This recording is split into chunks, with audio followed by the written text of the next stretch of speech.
సిలువ మీద జరిగే కార్యం ఒక పరిచర్య. ఎంత పరిచర్య అంటే ఎంతో తగ్గించుకున్నాడండి యేసయ్య. చాలాసార్లు విన్నాం. ఫిలిప్పీ పత్రిక 2:7 మెట్లు మనం చూస్తాం ఆయన ఎంత తగ్గించుకున్నాడో యేసయ్య. ఏది?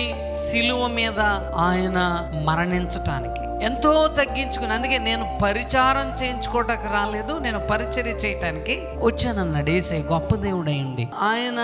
ఆ మనస్తత్వం లేకపోతే సిలువ కార్యం జరిగేది కాదు. ఆ మనస్తత్వం లేకపోతే నువ్వు దేవుని పని చేయలేవు.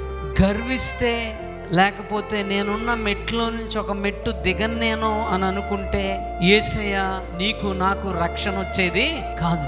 నీతిమంతులుగా తీర్చబడే వాళ్ళం కాదు, స్వతంత్రులుగా తీర్చబడే వాళ్ళం కాదు. ఆ మహాదేవుడు ఆయన చెప్పటమే కాదు కానీ నేను పరిచారం చేయించుకోవటానికి రాలేదు, పరిచర్య చేయడానికి వచ్చానని చెప్పి ఆ సందర్భంలో మార్కు భక్తుడు రాస్తూ యేసయ్య చేసిన అల్టిమేట్ మినిస్ట్రీ, గ్రేట్ మినిస్ట్రీ, గొప్ప పరిచర్య ఏంటంటే పాపుల్ని రక్షించడానికి సిలువ మీద మరణించడం.